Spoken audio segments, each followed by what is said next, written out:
Are you seeing the current inflation that's going on right now? Wait, let me ask that a little different. Are you feeling the inflation that's going on right now? According to the Bureau of Labor Statistics, in December 2021, the Consumer Price Index for all urban consumers rose 7% over the last 12 months. Meaning that if you bought a candy bar in January last year for $1, by December 31st, it'd be worth $1.07. With the cost of goods on the rise, I've talked with a number of individuals in the area who are being creative with ways to make a little extra money in real estate. Hey guys, this is Matthew Lama with Jacobs & Company Real Estate. Today I'm going to be sharing some inside information of what my clients and others are doing with their real estate properties to generate a little extra income. Here are 3 real estate hacks. First of all, before any of you consider any of these, I'd encourage you to look up your local zoning ordinances to make sure you're abiding to the laws in the area.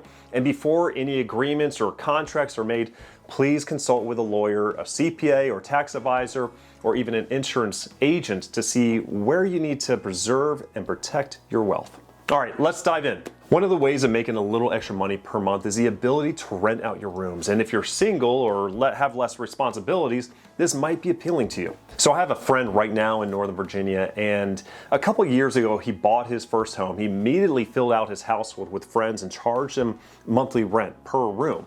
He had a 3-bedroom house, but figured out he could finish out the basement and create 2 more living spaces to also rent. Essentially, he was renting out 4 rooms and living in one of them. Let's say the mortgage was about $2,000 per month. I think he was being generous by charging close to about $500 per month per tenant. And being able to live in the home, he had some control with the conditions of the household while living free and saving an additional $24,000 a year. And had he charged the usual or going rate of, let's say, $900 per room per tenant, he could have actually made over $19,000 more and possibly paying off his mortgage in about 10 years if he maintained his lifestyle with 0 vacancies. This guy recently bought a new home this past fall, and he's looking to wash, rinse, and repeat.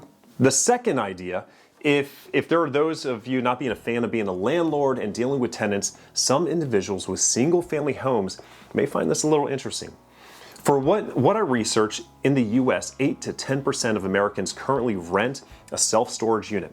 Us Americans are natural stuff collectors. And guess what? If you have space in your home that you're not utilizing, there may be a case for you to capitalize on this idea. Some individuals are renting out the space in their homes, specifically garages and basements, to individuals who need to store their stuff. Some homeowners have been able to generate $150 to $400 a month, depending on the space.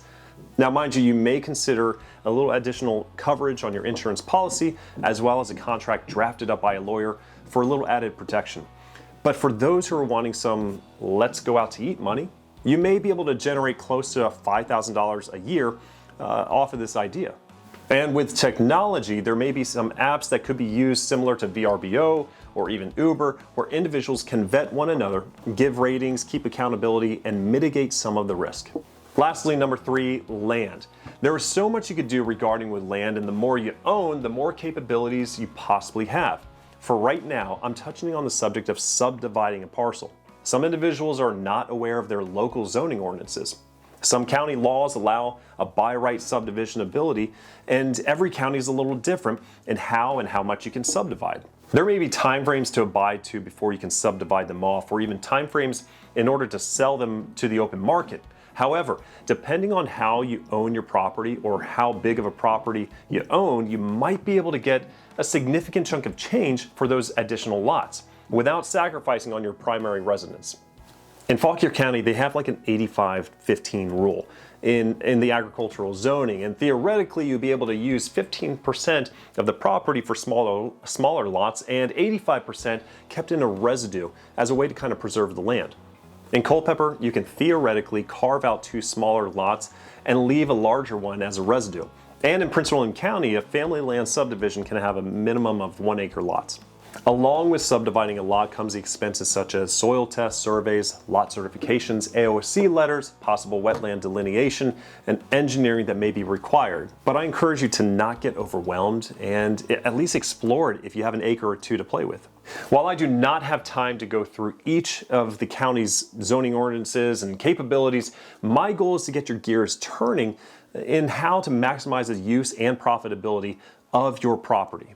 When you're looking at the income possibilities, a 1-acre lot, depending on the county, can range in the price of, let's say, $50,000 to $150,000 or even more. And even with the expenses that are required to get it approved through the county, you're still profiting a large amount of income. Are we starting to think outside the box? Look, there's so many ways of making a little extra money while owning real estate, and these are only 3 ways. If you're interested in making a little extra money and need some help thinking outside the box, feel free to reach out to me and we can talk shop in hopes to get your gears moving. I invite you to reach out to me at matt.jacobsandco.com or call or text me at 703-489-3090. I'd love to connect with you. Anyway, thank you all so much for watching. I'm Matthew Lama with Jacobs & Company Real Estate. You all take it easy.